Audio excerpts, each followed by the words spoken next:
ایک شخص کسی گناہ میں مبتلا ہو، وہ اپنے دوست کو بھی اس گناہ میں مبتلا کر دے، اور پھر وہ پہلا شخص اس گناہ سے توبہ کر لے، تو کیا جب تک اس کا دوست وہ گناہ کرتا رہے گا تو اس کو بھی گناہ ملے گا؟ اس نے برے رسم کی بنیاد رکھ دی تو اس اصول یہی ہے کہ اس کو بھی گناہ ملے گا۔ تو اب اس کا حل یہ ہے کہ اس نے جس کو گناہ پہ لگایا ہے اس سے چھڑوانے کی کوشش کرے، اپنی طرف سے کوشش کر لے، کامیاب ہو گیا ٹھیک ہے، نہیں ہوا پھر اللہ کی رحمت سے امید ہے انشاءاللہ اس کو گناہ نہیں ملے گا۔ یار یہ تھوڑا حیا کے خلاف مسائل کھلے عام نہ پوچھا کرو بھائی۔ فرض نمازوں کے سجدہ اور عطیات میں قرآن و احادیث سے ثابت دعائیں پڑھ سکتے ہیں؟ نفل اور سنتوں کے علاوہ فرض میں بھی پڑھ سکتے ہیں؟ جی ہاں پڑھ سکتے ہیں، لیکن فرائض میں صرف سبحان ربی الاعلیٰ اور سبحان ربی العظیم پر اکتفا کرنا چاہیے، کیونکہ رسول اللہ صلی اللہ علیہ وسلم کا عام معمول یہی تھا۔ البتہ نوافل میں، سنتوں میں وہ تمام دعائیں جو احادیث میں آتی ہیں سجدے میں اور رکوع میں وہ پڑھنی چاہیے، سمجھ رہے ہو؟ اور جلسے میں 2 سجدوں کے درمیان بھی۔ مفتی صاحب آپ کے سبسکرائبر 1 ملین ہونے والے ہیں، ماشاءاللہ اچھی بات ہے، اللہ قبول فرمائے۔ یہ ساری محنت احمد طالب کی ہے جو امریکہ میں ہوتے ہیں نا، چینل کے جو ایڈمن ہیں۔ آپ پہلے حیا کے خلاف مسئلہ بھی بتایا کرتے تھے تو اب کیوں نہیں بتاتے؟ نہیں بتاتا تھا پہلے بھی، نہیں اب بھی نہیں بتا۔ پہلے یہ ہوتا تھا کہ اگر کبھی بتا دیا تو وہ یوٹیوبرز ہیں نا اس پہ عجیب سی لڑکیوں کی تصویریں لگا کے عجیب وہ ایک بڑی مصیبت بنا دیتے تھے میرے لیے، تو اب میں نے یہ بیان کرنا ہی، جس نے پوچھنا ہے بھائی فون پہ الگ سے پوچھ لے یا محلے کے امام سے پوچھ لے۔ میں بیوہ خاتون ہوں، میرے بچے نہیں ہیں، میری جائیداد کس کو ملے گی میرے مرنے کے بعد؟ آپ کی جائیداد آپ کے والدین اور آپ کے بھائی بہنوں کو ملے گی، والدین میں سے جو زندہ ہوگا ان کو اور بھائیوں اور بہنوں کو، جتنی بیٹے بیٹیوں میں جانی تھی اتنی ہی بھائی بہنوں میں چلی جائے گی۔ میری یونیفارم کی دکان ہے، میں اسکول والوں کو کمیشن دے کے اپنے یونیفارم بکواتا ہوں، لوگ مجبوری میں یونیفارم لیتے ہیں۔ دیکھیں اسکول والوں کو کمیشن دے کے یونیفارم بکوانا تو جائز ہے کہ میرے بیچ دو تو اتنا تمہارا اتنا ہمارا، وہ تو کمیشن ایجنٹ کوئی بھی بن سکتا ہے، لیکن اسکول والوں کے لیے یہ کام کرنا جائز نہیں ہے۔ اس لیے نہیں ہے کہ وہ ایسا یونیفارم بنواتے ہیں کہ جو اسکول والوں کے علاوہ کسی اور کے پاس سے، اگر یہ کنڈیشن ہے، یعنی وہ یونیفارم پھر ضروری ہے مارکیٹ میں کہیں بھی مل رہا ہو، اسکول والے بتا دیں بھائی ہم سے لینا ہے تو اتنے کا ہے، مارکیٹ میں لینا ہے تو آپ کی مرضی۔ اسکول والے کرتے کیا ہیں کہ یونیفارم، بعض اسکول سب نہیں، ایسا یونیفارم بنائیں گے کہ جو ان کے علاوہ کہیں اور نہیں ملے گا، اور یہاں پھر بچوں کو بتاتے ہیں کہ اب ہم سے یونیفارم خریدیں۔ والدین یہ سمجھ رہے ہوتے ہیں یونیفارم کی اوریجنل قیمت ہے، حالانکہ وہ اوریجنل نہیں ہوتی بلکہ اسکول کا اس میں باقاعدہ بزنس ہوتا ہے۔ تو یہ ان جو بچے پڑھ رہے ہیں نا ان کے پیرنٹس کے ساتھ دھوکہ ہے کہ انہوں نے اپنا بچہ آپ کے اسکول میں پڑھنے کے لیے داخل کیا تھا اور اس کی جو فیس دے رہے ہیں وہ اسی لیے دے رہے ہیں کہ یہ آپ کا بزنس ہے، اس کے علاوہ کوئی اور بزنس دھوکے سے نہیں کر سکتے آپ۔ یہ بالکل ایسے ہی ہے جیسے ڈاکٹر کے پاس جب پیشنٹ آتا ہے تو ڈاکٹر اس کو پابند ہے شرعی طور پر کہ وہ دوا کا نسخہ لکھ کے دے، وہ کمپنی لکھ کے دے جو اس کے لیے سب سے سستی ہو، کیونکہ وہ پیشنٹ آپ کو جو پیسے دے رہا ہے نا وہ چاہتا ہے بس اتنا پروفٹ کمانا ہے مجھ سے، وہ جو بھی آپ کی فیس ہے۔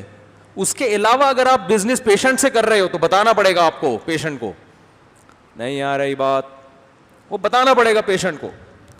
اب ڈاکٹر صاحب کیا کر رہے ہیں کہ ایک فارمولا ایسا ہے، وہی فارمولے کی دوا چاہیے لیکن آپ اسی فارمولے کی دوا دوسری کمپنی کی لکھ کے دے رہے ہیں جس کمپنی سے آپ کے اچھے تعلقات ہیں، اس کمپنی کو پروموٹ کرنے کے لیے، حالانکہ وہ کمپنی مہنگی ہے۔ تو اس کمپنی سے آپ بزنس کر رہے ہیں اور اس کا نقصان کون اٹھا رہا ہے؟ آپ کا جو پیشنٹ ہے۔ نہیں یاری بات، تو پیشنٹ آپ کے پاس آپ کے بزنس کو پروموٹ کرنے کے لیے تھوڑی آیا ہے، صرف اس حد تک بزنس کی آپ کو اجازت دے رہے ہیں کہ بھئی آپ مجھ سے فیس لیں جو آپ کا حق بنتا ہے، اس کے علاوہ جو سائٹوں پہ کھانچے کھولے ہوئے یہ جائز نہیں ہے۔ تو اسی طرح بھائی آپ اسکول والوں کی یونیفارم کی شاپ ہے تو وہ بتا دیں یہ یونیفارم ہم سے بھی آپ خرید سکتے ہیں اور یہ اتنی اس کی مالیت کا ہمیں پڑا ہے، اور اگر آپ اضافی پیسے لے رہے ہیں تو پھر بچے کے پاس لڑکوں کے پاس جو والدین کے پاس یہ آپشن ہونا چاہیے کہ وہ چاہیں تو اس دکان سے لے لیں سستا اور چاہیں تو آپ سے مہنگا خرید لیں. پھر بھی وہ آپ سے مہنگا خریدتے ہیں تو ان کی مرضی ہے, لیکن وہ یونیفارم آپ کے علاوہ کسی اور کے پاس مل ہی نہیں رہا ہے, اور پھر آپ اپنا کمیشن بھی رکھ رہے ہیں.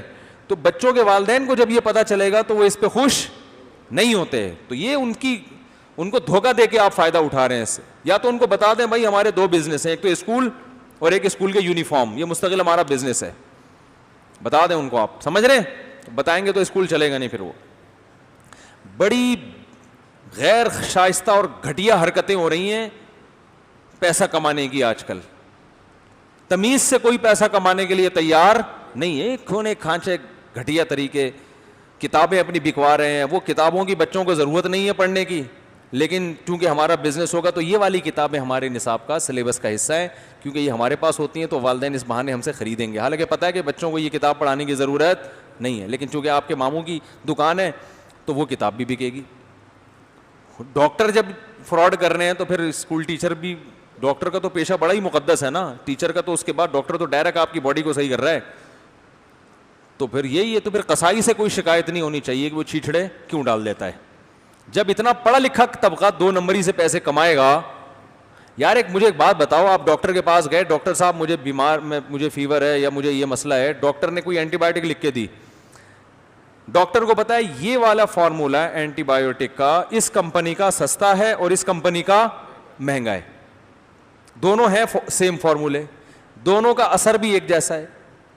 تو ڈاکٹر شرعن اس کا پابند ہے کہ وہ سستی والی لکھ کے دے, کیونکہ پیشنٹ آپ پر اعتماد کر کے آپ کے پاس آئے اور اسی اعتماد کے پیسے دے رہا ہے آپ کو. اب آپ مہنگی دوا لکھ کے دیتے ہو چونکہ وہ میڈیکل اسٹور آپ کے ماموں کا ہے, تو یہ اس پیشنٹ کے ساتھ زیادتی ہے یا نہیں ہے, یہ گھٹیا طریقہ ہے یا نہیں ہے پیسے کمانے کا. تو اس طرح کے جتنے بھی طریقے ہیں وہ سارے کیا ہیں, گھٹیا. آپ نے کیا کیا, بچوں کا یونیفارم ایسا رکھا اسکول والوں نے کہ وہ یونیفارم آپ کے علاوہ کہیں نہیں ملتا. یار گرے پینٹ رکھتے, وائٹ شرٹ رکھتے, وہ تو ساری دنیا میں مل رہا ہے. یہ تو آپ نے کہا ایسی ٹیکنیکل قسم کی پینٹ رکھو اور ٹیکنیکل قسم کی شرٹ رکھو کہ وہ ہمارے علاوہ کسی اور کے پاس ملے ہی نہیں, اور پھر والدین مجبور ہوں کہ آپ سے خریدیں, تو ادھر سے آپ کا بزنس.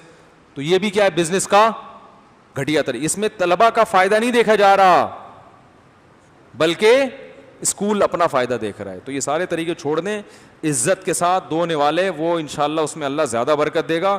اور گھٹیا طریقے سے ادھر سے بھی اس کی وہاں سے بھی گھسیٹو, وہاں سے بھی گھسیٹو, اس گھٹیا طریقے میں برکت نہیں اللہ نے رکھی. ڈاکٹر کو پتا ہے یہ والا فارمولہ اینٹی بایوٹک کا اس کمپنی کا سستا ہے اور اس کمپنی کا مہنگا ہے. دونوں ہیں سیم فارمولے, دونوں کا اثر بھی ایک جیسا ہے. تو ڈاکٹر شرعن اس کا پابند ہے کہ وہ سستی والی لکھ کے دے, کیونکہ پیشنٹ آپ پر اعتماد کر کے آپ کے پاس آئے اور اسی اعتماد کے پیسے دے رہا ہے آپ کو. اب آپ مہنگی دوا لکھ کے دیتے ہو چونکہ وہ میڈیکل اسٹور آپ کے ماموں کا ہے,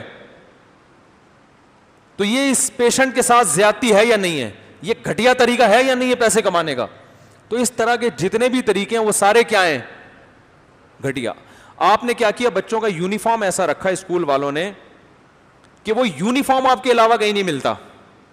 یار گرے پینٹ رکھتے, وائٹ شرٹ رکھتے, وہ تو ساری دنیا میں مل رہا ہے. یہ تو آپ نے کہا ایسی ٹیکنیکل قسم کی پینٹ رکھو اور ٹیکنیکل قسم کی شرٹ رکھو کہ وہ ہمارے علاوہ کسی اور کے پاس ملے ہی نہیں, اور پھر والدین مجبور ہوں کہ آپ سے خریدیں, تو ادھر سے آپ کا بزنس. تو یہ بھی کیا ہے, بزنس کا گھٹیا طریقہ. اس میں طلبہ کا فائدہ نہیں دیکھا جا رہا بلکہ اسکول اپنا فائدہ دیکھ رہا ہے. تو یہ سارے طریقے چھوڑ دیں, عزت کے ساتھ دونے والے وہ انشاءاللہ اس میں اللہ زیادہ برکت دے گا. اور گھٹیا طریقے سے ادھر سے بھی اس کی وہاں سے بھی گھسیٹو, وہاں سے بھی گھسیٹو, اس گھٹیا طریقے میں برکت نہیں اللہ نے